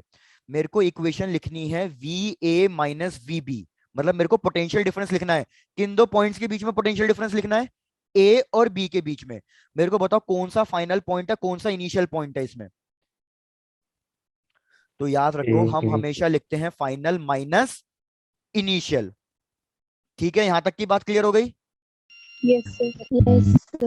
बढ़िया। मेरे को लग रहा है कि काफी चीजें समझ में नहीं आ रही होगी, एक बार पूरी इक्वेशन देख लो, आपको फटाफट समझ में आ जाएगा, आपको दिक्कत नहीं लगेगी। अब देखो मैं क्या बोल रहा हूं कि यार आपको है ना जो करंट फ्लो कराना शुरू कराना है अपनी इक्वेशन के लिए, वो पॉइंट बी से कराना शुरू करना है। अब ऊपर वाले सर्किट को भूल जाओ, क्योंकि मेरे को ए से बी तक ही लिखनी है वैल्यू, बस ए से बी तक। तो जब मैं बी से लेके ए तक जा रहा हूं, क्योंकि बी मेरा इनिशियल पॉइंट है, तो जब मैं बी से लेके ए तक जा रहा हूं तो मैं गया सी से लेके डी तक। तो जब मैं सी से लेके डी तक गया तो मैं हाई टू लो जा रहा हूं या लो टू हाई जा रहा हूं? High to low. High to low. तो मेरे को वो चीज नेगेटिव में लिखनी चाहिए या पॉजिटिव में? नेगेटिव। नेगेटिव। नेगेटिव में। करंट फ्लो कर रहा है आई और रेजिस्टेंस की वैल्यू है आर। ओम्स लॉ का फॉर्मूला अभी मैंने पूछा था तुमसे, आई आर होता है। तो इधर मैंने ओम्स लॉ का फॉर्मूला लिख दिया माइनस आई आर। चेक कर लो क्या यहां तक की चीजें क्लियर है? Yes sir. डन। तो मैं यस पॉइंट डी तक सर। तो पहुंच गया। अब मेरे को पॉइंट डी से पॉइंट ए तक पहुंचना है। तो जब मैं पॉइंट डी से पॉइंट ए तक पहुंचा तो बीच में टकरा गई बैटरी। बैटरी का ये है लो टर्मिनल और ये है हाई टर्मिनल। तो मतलब अब मेरे को लो से हाई जाना है, तभी मैं जंप करके ए तक पहुंचूंगा। तो अगर मैं लो से हाई जा रहा हूं तो मेरे को क्या लिखना चाहिए? पॉजिटिव। पॉजिटिव। मेरे को पोटेंशियल लिखने हैं, V A minus V B का मतलब क्या है कि मेरे को पोटेंशियल लिखने हैं। तो यहाँ पे तो पोटेंशियल का फॉर्मूला हो गया आई आर, लेकिन मेरे को बैटरी का पोटेंशियल तो पहले से ही पता है। बैटरी का पोटेंशियल कितना है? हाई है। E। तो देखो आपकी फाइनल इक्वेशन क्या आ गई? आपकी फाइनल इक्वेशन आ गई delta V A B is equals to E M F minus I R. मतलब अगर मैं इस सेल को किसी भी बल्ब वगैरह से कनेक्ट कर दूं तो जो मेरे को बल्ब में पोटेंशियल मिलेगा, क्या वो ईएमएफ से ज्यादा मिलेगा या कम मिलेगा? ये सोच के बताओ। कम। क्योंकि ईएमएफ में कम। कुछ ना कुछ सब्ट्रैक्ट हो रहा है, तो मेरे को उससे कम मिलेगा। तो एक चीज याद रखना कि EMF is greater than potential difference. क्या ये चीज याद रहेगी अब? Yes sir. Yes sir. Done. Yes. बढ़िया। अब मेरे को ऐसा करो, बिल्कुल ऑनेस्टली बताना, ईमानदारी से, जो ये मैंने इक्वेशन लिखना समझाया, क्या सच में समझ में आया भी है या नहीं आया? यस आ गया सर। सर। आ गया है। चलो। तो अगर मैं नेक्स्ट केस ड्रॉ कर दूं तो कर लेंगे साथ साथ सॉल्व। Yes sir. सर चलो देखो next case. Okay, next case है हमारा charging of a battery. Charging of a battery में हम क्या कर रहे हैं कि भैया जैसे ये मेरे पास एक छोटा सेल है 1.5 का, और इसको मैं बल्ब से कनेक्ट कर रहा हूं, तो बैटरी बल्ब को करंट देगी या मतलब बल्ब बैटरी को करंट देगा? बैटरी बैटरी देगी, ठीक है। लेकिन सपोज, बल्ब। हाँ लेकिन सपोज मैंने इस छोटे सेल को किसी एक बड़े सेल से कनेक्ट कर दिया, तो मेरे को बताओ अब ये छोटा वाला सेल बड़े वाले को करंट देगा या बड़ा वाला छोटे वाले को करंट देगा? बड़े वाले छोटे बड़े वाला छोटे को। बिल्कुल, तो यही चीज हम यहाँ पे इमेजिन कर रहे हैं। अब थोड़ा सा फिर से वही इमेजिनेशन लगानी है आपको कि भैया ये पॉइंट ए है, ये पॉइंट बी है, ये मैंने बैटरी का इंटरनल रेजिस्टेंस ड्रॉ कर दिया आर, और ये बैटरी का ईएमएफ ई है। पिछले वाले क्वेश्चन में क्या हो रहा था, बैटरी करंट दे रही थी, लेकिन अब की बार मैं बैटरी को चार्ज कर रहा हूं। तो बैटरी को चार्ज कब कर सकता हूं, जब मैं इसको इससे बड़ी बैटरी से कनेक्ट कर दूं। तो मतलब अब ये करंट दे ही नहीं रहा है, अब ये क्या कर रहा है, अब ये करंट ले रहा है। क्या यहां तक की बात क्लियर हो गई? Yes sir. बढ़िया। फिर से यहाँ पे पॉइंट मार्क कर देता हूं, पॉइंट सी और पॉइंट डी। तो मेरे को बताओ किस पे पोटेंशियल ज्यादा होगा, सी पे या डी पे? तो सी पे। पे क्या ये बात भी क्लियर हो गई? सी पे Yes, पोटेंशियल sir. ज्यादा Yes. होगा डी से। चलो बढ़िया। मेरे को इक्वेशन लिखनी है V A minus V B. तो फिर से मेरा ए क्या है, फाइनल पॉइंट, बी क्या है मेरा, इनिशियल पॉइंट। मतलब मैं इक्वेशन कहां से लिखना चालू करूं, पॉइंट ए से या पॉइंट बी से? पॉइंट 20 पॉइंट बी से। Point B. डन। तो चलो मैं पॉइंट बी से ट्रैवल करता करता जा रहा हूं पॉइंट ए तक। सोच के बोलना, अब मैं पॉइंट बी से ट्रैवल करता करता जा रहा हूं ए तक। इसका मतलब यही होता है वी ए माइनस वीबी का। तो जब मैं बी से ए तक ट्रैवल कर रहा हूं, तो पहले मैं पहुंचा बी से डी, फिर मैं पहुंचा डी से सी। तो जब मैं डी से सी पहुंचा, तो मैं पॉजिटिव लिखूं या नेगेटिव लिखूं, ये सोच के बताओ। Positive positive. पॉजिटिव, क्योंकि मैं लो से हाई पे जा रहा हूं, तो मेरे को लिखना पड़ेगा पॉजिटिव करंट इनटू रेजिस्टेंस। फिर मैं जा रहा हूं सी से लेके ए तक। तो जब मैं सी से लेके ए तक जा रहा हूं, तो बीच में फंस गई बैटरी, तो मैं बैटरी के लो से हाई तक जा रहा हूं। तो जब मैं बैटरी के लो से हाई तक जा रहा हूं, तो मेरे को इधर पॉजिटिव लिखना चाहिए या नेगेटिव लिखना चाहिए? नेगेटिव। पॉजिटिव। तो मेरे को बताओ इस केस में मेरा पोटेंशियल ईएमएफ से कम आएगा या ज्यादा आएगा? ज्यादा इस केस में मेरा पोटेंशियल ईएमएफ से ज्यादा आएगा। तो याद रखना पोटेंशियल सिर्फ एक ही केस में ईएमएफ से ज्यादा हो सकता है। किस केस में? जब मैं बैटरी को चार्ज कर रहा हूं। अगर मैं बैटरी को किसी एक इलेक्ट्रिक अप्लायंस से कनेक्ट करके रखूंगा, तो मेरी बैटरी यूज होगी। जैसे सपोज ये मैंने बैटरी अपने एक रिमोट कंट्रोल में डाल दी, तो उस केस में ये बैटरी यूटिलाइज होना शुरू होगी, ये बैटरी डिस्चार्ज होना शुरू होगी। तो उस केस में ईएमएफ हमेशा ज्यादा होगा, पोटेंशियल हमेशा कम होगा। पहले दो केसेस बिल्कुल क्लियर हैं, तो आगे बढ़ेंगे। Yes sir. Yes sir. बढ़िया, डन। टोटल 4 केसेस हैं। Third case, open circuit. Open circuit का मतलब है कि भैया ये मैंने बैटरी अपने हाथ में रखी हुई है, इसको किसी चीज से कनेक्ट नहीं किया, ना तो किसी बड़ी बैटरी से कनेक्ट किया, ना तो किसी बल्ब से, मैंने कहीं कुछ कनेक्ट नहीं किया। तो अगर मैंने इसको कहीं कुछ कनेक्ट नहीं किया, तो क्या ये करंट सप्लाई करेगा? No sir. ये कोई करंट सप्लाई नहीं करेगा। तो अगर ये कोई करंट सप्लाई नहीं कर रहा है, तो मेरे को बताओ what will be the value of V A minus V B? Zero. Zero zero क्यों आएगी? क्योंकि मैंने अभी तुम्हें बोला V A minus V B का मतलब क्या है, कि आपको इक्वेशन लिखना शुरू करना है कहां से कहां तक, बी से लेके ए तक, ठीक है। Yes sir. तो भैया सबसे पहले तो मेरा पॉइंट डी फंसेगा और पॉइंट सी फंसेगा, लेकिन पॉइंट सी और डी में कोई करंट ही फ्लो नहीं कर रहा, तो ये तो जीरो हो जाएगा। लेकिन भैया बीच में बैटरी तो फंस रही है ना, बैटरी के पास तो कुछ ना कुछ पोटेंशियल है, तो यहाँ पे किसका पोटेंशियल आ जाएगा? ईएमएफ। तो मेरे पास डेल्टा वी किसके बराबर आ जाएगा? ई। अब देखो आपको पहले 3 केसेस बहुत अच्छे से क्लियर हो जाएंगे। अब समझो भैया इस बैटरी के ऊपर 1.5 वोल्ट लिखा हुआ है, तो जब ये बैटरी किसी चीज से कनेक्टेड नहीं है, तो अभी इसकी कैपेसिटी 1.5 वोल्ट देने की है। ओपन सर्किट, ओपन सर्किट का मतलब कि अभी ये किसी चीज से कनेक्ट नहीं करी है, तो अभी इस बैटरी की कैपेसिटी कितनी होगी? 1.5 वोल्ट, जितनी इसके ऊपर लिखी हुई है। मतलब potential difference will be equal to इसका ईएमएफ। लेकिन जैसे ही बैटरी को मैं किसी एक बल्ब से कनेक्ट कर देता हूं, तो ये कौन सा केस बन जाएगा, ये डिस्चार्जिंग ऑफ अ बैटरी का बन जाएगा। तो क्या मेरे को अब 1.5 मिलेगा या उससे कम मिलेगा? सर कम मिलेगा, कम। कम मिलेगा। छोटे से सेल को किसी एक बड़े वाले सेल से कनेक्ट कर दूं तो वो हो जाएगा चार्जिंग ऑफ अ बैटरी। तो इसका वोल्टेज 1.5 होगा, उससे कम होगा या उससे ज्यादा हो जाएगा? ज्यादा होगा। ज्यादा होगा। तो पहले 3 केसेस बिल्कुल क्लियर हो गए हैं। Yes sir. यस बढ़िया। भैया last case, short circuiting. Short circuiting में हमने क्या किया है, हमने बैटरी ली, रेजिस्टेंस लिए, इसका इंटरनल रेजिस्टेंस वगैरह किया। अब की बार मैंने इसको किसी बल्ब या किसी बैटरी से कनेक्ट नहीं किया। मैंने क्या किया, एक परफेक्टली कंडक्टिंग वायर लिया और परफेक्टली कंडक्टिंग वायर को ए और बी के ज्वाइन कर दिया। आपको डायग्राम नहीं समझ में आ रहा होगा तो डायग्राम बताता हूं मैंने कैसे क्या करने की कोशिश करी है। मैंने एक वायर लिया और अच्छा वाला वायर लिया। अच्छा वाला वायर मतलब जिसका रेजिस्टेंस ऑलमोस्ट नेग्लिजिबल है, इस पे कोई रेजिस्टेंस है ही नहीं। तो मैंने वायर का से क्या किया, एक पॉइंट यहां कनेक्ट कर दिया और उस वायर का दूसरा एंड कहां कनेक्ट कर दिया, दूसरे साइड पे। क्या समझ में आया डायग्राम? Yes sir. तो मेरे को इस केस में बताओ, इस केस में पोटेंशियल डिफरेंस कितना आएगा? तो अब एक चीज देखो कि भैया अगर मेरा कोई भी, ये आपको कैपेसिटर्स में शायद से पढ़ा हो, मेरा पॉइंट ए और पॉइंट बी कौन सी वायर से कनेक्टेड है, मेरा पॉइंट ए और point be perfectly conducting wire से ज्वाइंड है। याद रखना, परफेक्टली कंडक्टिंग वायर से ज्वाइंड है। परफेक्टली कंडक्टिंग वायर का मतलब क्या होता है, जिसका कोई रेजिस्टेंस नहीं होता। तो अगर इसका कोई रेजिस्टेंस है ही नहीं तो क्या यहाँ पे कुछ भी पोटेंशियल हुआ होगा ड्रॉप?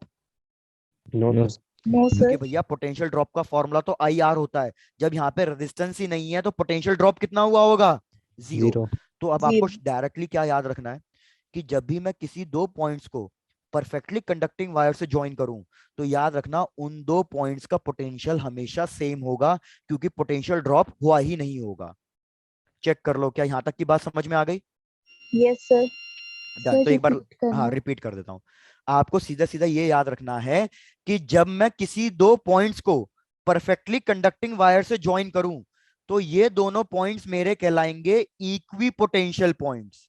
इक्वी पोटेंशियल पॉइंट्स का मतलब है कि पॉइंट ए पे और पॉइंट बी पे दोनों पे पोटेंशियल क्या रहा होगा, सेम रहा होगा। कोई पोटेंशियल लूज नहीं हुआ है, क्योंकि पोटेंशियल लूज तो तब होता जब कुछ रेजिस्टेंस होता। जब कुछ रेजिस्टेंस ही नहीं है तो पोटेंशियल लूज थोड़ी हुआ होगा कहीं पे भी। क्लियर हो गई बात? Yes sir. यस। भैया करंट फ्लो कर रहा है यहाँ पे आई आई आई। तो भैया क्या मैं सीधे सीधे नहीं कह सकता ये डिस्चार्जिंग ऑफ अ बैटरी का केस बन रहा है? तो delta V A B is equals to E M F minus I R. लेकिन डेल्टा वी ए बी तो जीरो होगा क्योंकि पोटेंशियल तो चेंज हुआ ही नहीं है। तो zero is equals to E M F minus I R. तो क्या मैं फाइनल आंसर अपना ये लिख सकता हूं कि E M F is equals to I R? Yes अब इसका मतलब समझो, इसका मतलब क्या है? इसका मतलब है कि अभी ये मैं बैटरी अगर किसी भी चीज से कनेक्ट नहीं करूं तो ये बैटरी आपकी डिस्चार्ज नहीं होगी, क्योंकि ये ओपन सर्किट बन जाएगी। मैंने किसको किसी चीज से कनेक्ट नहीं किया। लेकिन अगर मैं क्या कर दूं, एक वायर लूं, उसको यहां से लेके यहां तक ज्वाइन कर दूं, तो उस केस में ये बैटरी डिस्चार्ज होने लग जाएगी। डिस्चार्ज क्यों होने लग जाएगी? क्योंकि EMF equals to I R के बराबर आ रहा है। मतलब ये अपने खुद के इंटरनल रेजिस्टेंस की वजह से एनर्जी लूज करती रहेगी और ये बैटरी डिस्चार्ज हो जाएगी। क्या ये चीज समझ में आ गई? Yes sir. Yes sir. अब मैं आपको एक चीज बताता हूं। अगर आप कभी भी एसी वगैरह का रिमोट देखो, उस रिमोट के बैक एंड साइड पे लिखा होता है remove the batteries when it is not in use. क्या आप सबने कभी ये चीज नोटिस करी है? No sir. नहीं नोटिस करी? बहुत बढ़िया। यूजली हैवी इलेक्ट्रिक अप्लायंस मतलब एसी वगैरह जो सीजन सीजन चलते हैं, जो इलेक्ट्रिक अप्लायंस सीजन सीजन चलते हैं ना, उन हर इलेक्ट्रिक अप्लायंस के पीछे मतलब रिमोट कंट्रोल के पीछे लिखा होता है कि please remove the batteries when it is not in use. ऐसा क्यों लिखा होता है? क्योंकि भले ही आप अपना रिमोट कंट्रोल यूज नहीं कर रहे हो, लेकिन भैया आपने उसको सर्किट तो कंप्लीट करके दे दिया ना। Yes sir. भाई जैसे फॉर एग्जांपल अगर आप अपना टीवी का रिमोट या एसी का रिमोट यूज कर रहे होते तो आपका फर्स्ट वाला केस बन जाता डिस्चार्जिंग ऑफ अ बैटरी, कि आप उसको यूज कर रहे हो, आप उसमें से करंट फ्लो करा रहे हो। लेकिन जब आप रिमोट को यूज नहीं कर रहे हो, लेकिन आपने सर्किट तो कंप्लीट करा हुआ है, क्योंकि आप आपके रिमोट में कनेक्टेड है, सर्किट तो कंप्लीट हो रखा है। तो जब आपका सर्किट कंप्लीट हो रखा है ना, तो वो बैटरी भले ही आप रिमोट यूज ना कर रहे हो, लेकिन वो बैटरी डिस्चार्ज होती रहेगी। क्यों डिस्चार्ज होती रहेगी? क्योंकि वो अपने इंटरनल रेजिस्टेंस के अगेंस्ट क्या कर रही है? वर्क कर रही है। तो इसलिए हम हमेशा ये कहते हैं, जब रिमोट कंट्रोल बहुत ज्यादा टाइम के लिए हम यूज ना कर रहे हो, 1-2 महीने के लिए यूज ना कर रहे हो, तो बैटरी को रिमूव कर देनी चाहिए, नहीं तो बैटरी तब भी डिस्चार्ज होती रहेगी। मेरे को ऐसा लगा कुछ फालतू हो गया, नहीं समझ में आया। फिर आ गया। आ गया। इसलिए आप कभी भी नोटिस करना, अगर मैं इस खाली सेल को 5-6 महीने भी रखूंगा तो भी ये डिस्चार्ज नहीं होगा, लेकिन अगर मैं इस सेल को रिमोट के अंदर डाल के बस छोड़ दूं, तो 5-6 महीने बाद ये डिस्चार्ज मिलेगा मेरे को। Yes sir. Done done done. Yes sir. बहुत ज्यादा वो हो गया, फटाफट इसको नोट डाउन करो, फिर आगे बढ़ेंगे। Done sir. तो भैया अब हमारा अपने इस पे आ जाते हैं, लास्ट टॉपिक पे आज का, दैट इज ड्रिफ्ट वेलोसिटी। आज मैंने सारा बेसिक बेसिक बता दिया, नेक्स्ट क्लास में पूरा इस पे वर्किंग करते हुए चलेंगे। Drift velocity. यार अभी मैंने आपको बताया कि अल्टीमेटली हो क्या रहा है, कि हमारे पास एक कंडक्टर है, और जैसे ही हम बैटरी से कनेक्ट करते हैं, बैटरी बेसिकली क्या करती है? एनर्जी प्रोवाइड करती है और चार्जेस को एक पर्टिकुलर पैटर्न में फ्लो कराती है। बैटरी एक पोटेंशियल डिफरेंस देती है। तो क्या यार आप ये तो कह सकता हूं ना, इलेक्ट्रिक फील्ड का फॉर्मूला क्या होता है पोटेंशियल के टर्म्स में? इलेक्ट्रिक फील्ड का फॉर्मूला होता है पोटेंशियल के टर्म्स में V/L। तो अगर मैंने बैटरी कनेक्ट की है, तो क्या मैं कह सकता हूं कि मेरे कंडक्टर के इलेक्ट्रॉन्स जो हैं अंदर, उनको एक इलेक्ट्रिक फील्ड मिल रही है? Yes sir. Yes sir. Electric field positive से स्टार्ट होती है और कहां तक जाती है? नेगेटिव तो मेरे को बताओ, ये इलेक्ट्रॉन्स किधर मूव करेंगे, लेफ्ट या right? To right, negative to positive. भैया इलेक्ट्रॉन पॉजिटिव वाले से अट्रैक्ट फील करेंगे, तो ये सारे के सारे इलेक्ट्रॉन्स किधर जाएंगे? लेफ्ट। लेफ्ट की तरफ। बढ़िया। अब देखो, अगर इस पे इलेक्ट्रिक फील्ड लग रही है, तो इस पे इलेक्ट्रिक फोर्स लग रहा है, इस पे इलेक्ट्रिक फोर्स लग रहा है, तो मतलब ये एक्सीलरेशन लेंगे।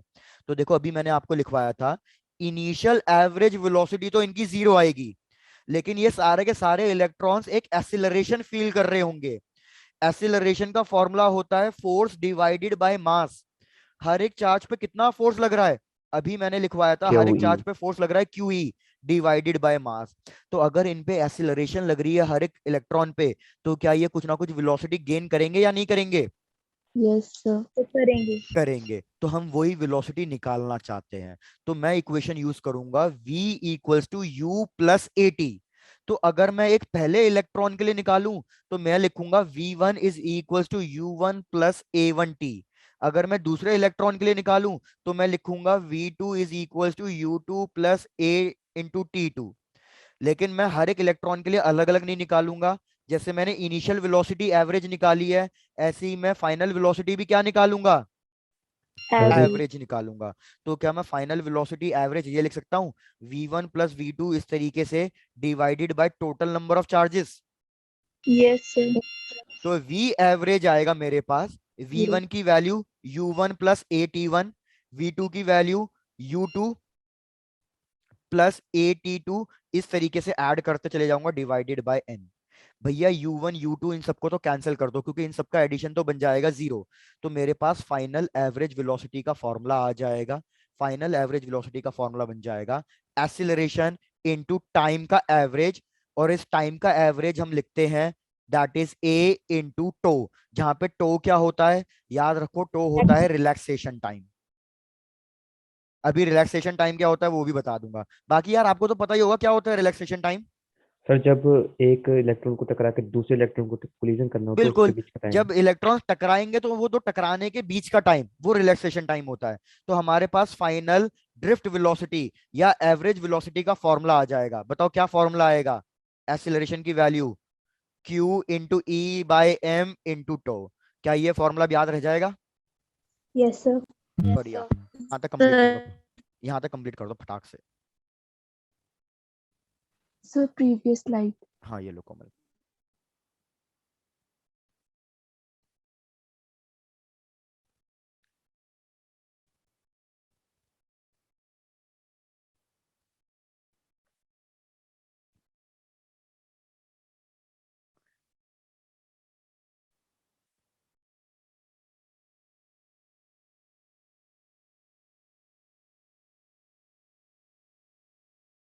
Done, sir. डन, चलो ओके बढ़िया। सॉरी। अब यार मैं ना करंट का फॉर्मूला कैलकुलेट करना चाहता हूँ ड्रिफ्ट वेलोसिटी के टर्म्स में। तो करंट का फॉर्मूला होता है Q by T. Quantization of charge का फॉर्मूला आपने पढ़ा होगा, क्वांटाइजेशन टोटल चार्ज का फॉर्मूला क्या होता है? NE NE। तो ये हो जाएगा N into E divided by time. अब आपको क्या करना है, इधर N और E मतलब टोटल चार्ज फाइंड करना है। तो टोटल चार्ज फाइंड करने के लिए हम क्या करते हैं, NE तो लिखते ही लिखते हैं, लेकिन साथ में इसको एरिया इंटू लेंथ से मल्टीप्लाई कर देते हैं। क्या मेरे को बता सकते हो एरिया इंटू लेंथ से हमने क्यों मल्टीप्लाई किया है? क्योंकि एरिया कंडक्टर इंटू लेंथ से जब मैं मल्टीप्लाई करूंगा तो मेरे को क्या कंडक्टर मिलेगा? का वॉल्यूम मिलेगा। वॉल्यूम। तो मेरे Volume. को जब मैं वॉल्यूम से मल्टीप्लाई कर दूंगा ना, तो मेरे को ये पता चल जाएगा कि कंडक्टर के पूरे वॉल्यूम में, कंडक्टर के पूरे वॉल्यूम में टोटल कितना चार्ज था। क्या ये बात समझ में आ गई? Yes, sir. बढ़िया। L बाई टी क्या होता है? Length by time. वेलोसिटी होता है। तो यही हमारे पास फॉर्मूला आ गया ड्रिफ्ट वेलोसिटी का। एक तो काफी बच्चे हैं ना मेरे से पहले भी बोल चुके हैं, भैया ये याद रखना V सबस्क्रिप्ट D है, D मल्टीप्लीकेशन में नहीं है। VD का मतलब ड्रिफ्ट वेलोसिटी। तो यह हमारे पास करंट का फॉर्मूला आ गया in terms of drift velocity कि I is equals to NEAVD। अगर मेरे पास करंट का फॉर्मूला आ गया है ड्रिफ्ट वेलोसिटी के टर्म्स में, तो आप मेरे को करंट डेंसिटी का फॉर्मूला बताओ, करंट डेंसिटी का फॉर्मूला कितना लिखूं मैं ड्रिफ्ट वेलोसिटी के टर्म्स में? Sir NEVD। NEAVD। तो हमें पता है भैया करंट डेंसिटी का फॉर्मूला होता है I बाई ए। तो बस एरिया एरिया कैंसिल हो जाएगा, ये आ जाएगा NEVD। भैया डन डना डन है इतनी बात? Yes, sir. बढ़िया, कंप्लीट करो। Done, sir. डन। बस एक लास्ट चीज भैया, I का फॉर्मूला आ गया NEAVD। VD की वैल्यू मेरे को ऑलरेडी पता है। VD की वैल्यू अभी हमने कैलकुलेट करी थी, कितनी आई थी? QE by M into two. तो मतलब ये हो जाएगा Q into E divided by M into two. Check कर लो यहां तक भी कोई दिक्कत? No, sir. No, sir. यार अब आई थिंक कुछ ना कुछ गलत चल रहा है, एक चीज मिसिंग जा रही है कहीं ना कहीं। Sir, Q. आपने क्यों नहीं लिखा, ई लिखा आपने छोटा। हाँ तो Q मतलब चार्ज, चार्ज एक उस पे, तो Q इक्वल्स टू E, ये तो सेम चीज है, वो तो कोई दिक्कत नहीं है। एक चीज अभी भी मिसिंग जा रही है, क्या मिसिंग जा रही है? सर अ, एन स्क्वायर हो जाएगा। चलो मैं इसको ऐसे कन्वर्ट कर लेता हूँ, मैं अपना खुद का दिमाग लगा लेता हूँ। क्या कर रहा हूँ, मैं सेम टर्म से मल्टीप्लाई कर देता हूँ और सेम टर्म से क्या कर देता हूँ, डिवाइड। तो मेरे को बताओ E इंटू एल किसके बराबर हो जाता है? E इंटू एल पोटेंशियल के बराबर हो जाता है। तो हमारे पास आएगा N E square A into potential into tau divided by ML। मैं बेसिकली क्या करना चाहता हूं, मैं रेजिस्टेंस का फॉर्मूला फाइंड करना चाहता हूं। तो रेजिस्टेंस का फॉर्मूला होता है V डिवाइडेड बाय I। तो इस I को इधर ले जाओ, बाकी सारे टर्म्स को उधर ले जाओ, तो आपके पास फॉर्मूला आ जाएगा रेजिस्टेंस का इन टर्म्स ऑफ बाकी सारे वेरिएबल्स। तो मेरे को बताओ क्या फॉर्मूला आ रहा है? I को इधर ले जाओ, बाकी सारे टर्म्स को उधर ले जाओ। तो ML divided by NE square A into tau. आप बस ये वाला फॉर्मूला याद रख लेना, इस पे क्वेश्चन आएगा।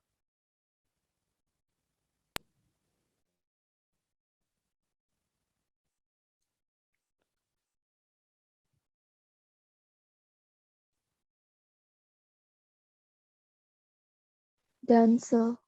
डन, चलो बस। अरे क्यों? हाँ बोलो बोलो बोलो, क्या कहना चाह रहे हो? सर लिखा। लिख लिया, चलो डन। तो भैया आज के लिए इतना ही है, यहाँ तक पूरा रिवाइज कर लेना, नेक्स्ट क्लास में थोड़ा सा आगे बढ़ जाएंगे और टॉपिक्स और अच्छे वाले आ जाएंगे, तो यहाँ तक पूरा अच्छे से रिवाइज कर लेना। तो आज के लिए इतना ही भैया, टाटा।